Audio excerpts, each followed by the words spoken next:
but it may not be. It might not work out. There's something mutable about it, and it could be something's not fully right with the other offer. Because if it was simply pragmatic, then probably the seller would have taken this other offer, yeah? So the fact that your offer is not rejected, there's something mutable about it. But aside from this house, as sad and disappointing as it is to not get what we perceive of as the right thing, the perfect thing, you know very well that what we perceive of, what we put all our attention on, what we affirm at times, is not what occurs, and often, in retrospect, we realize, wow, I was so sure that's how it should have been, and wow, I can see how it is beneficial now. Sometimes that's a really clear and happy outcome, and other times it's a learning that we got that way and we're hoping we don't ever have to get it that way again. But the reality is that's life. So what needs to be affirmed, in our view, rather than that house, is the full articulation of that house. Okay, I'm going to put my attention to that I feel this house is really the house for me, and all of my energy is holding that will work out, that it will be as I picture. I'm putting all my attention to it. But I'm going to add to my attention.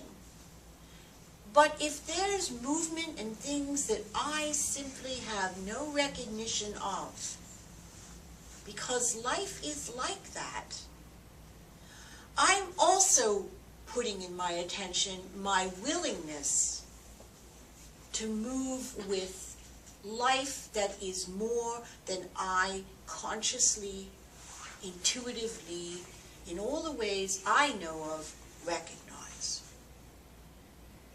Now we know people don't like to do this. They like that my affirming and my intention will make it happen.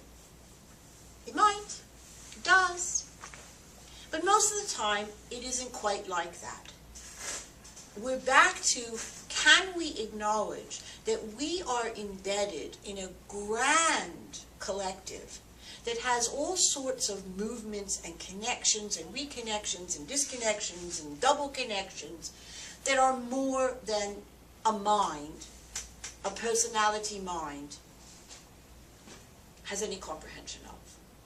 And then often what we are really given to do is take these wonderful minds and use them as the managers and directors of what has happened, what has occurred, what life has brought into our realm. So to us, you can naturally do both. Hold all your attention, hold your focus, because you want to do that like you're making yourself a beacon of energy. Okay, come on in. You know, you're sort of trying, got the hook in the water and you're going to roll it in. And at the same time, you have to admit there's the big ones that get away. Okay, I didn't get that one. Okay, I'm going to cast again.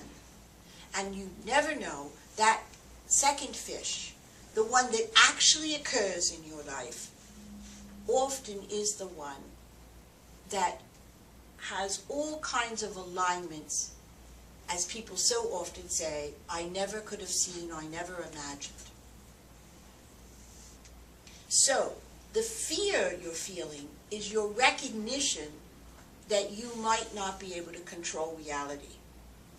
And we would say that that fear is leading you to your wisdom that you might not be able to control reality.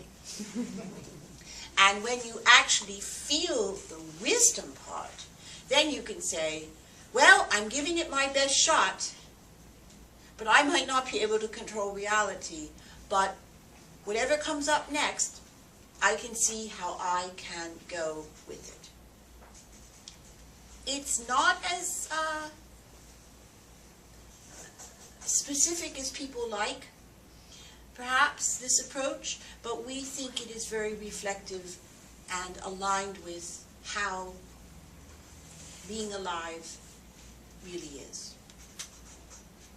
Our attention can increase receptivity, our attention can broadcast energy, but all the things that come into alignment involve much more than that which we can consciously perceive.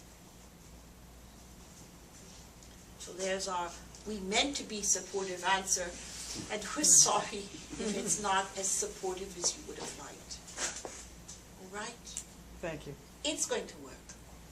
You're going to laugh about it. Yes, yes. Go ahead. I want to acknowledge your initial comments about unity and interconnection.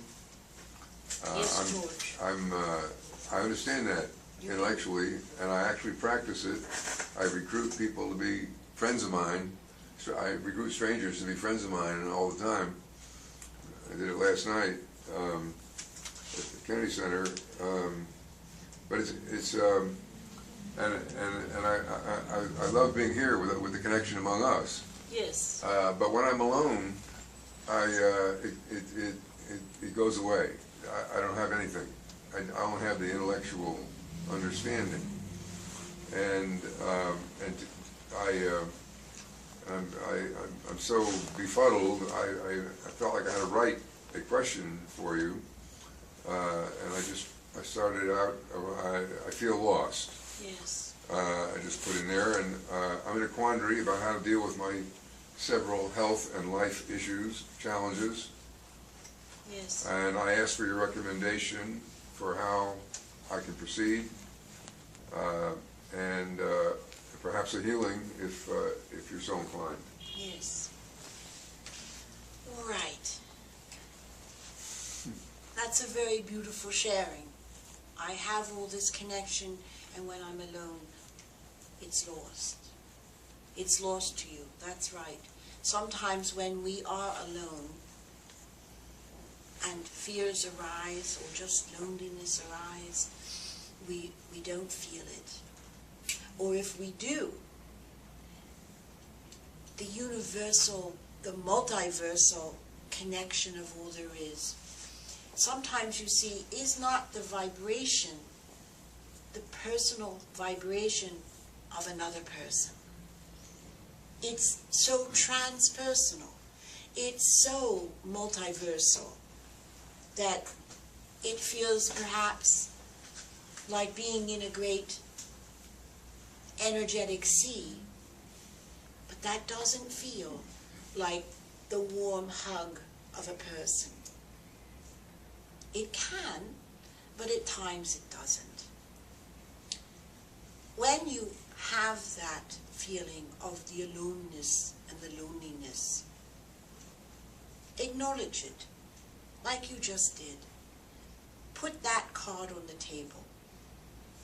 This is back to a little bit of the truth of things. We have to say the truth, not our ideals, not our ideas of it. We start with, today I don't feel the interconnection of all things. Today I'm feeling alone.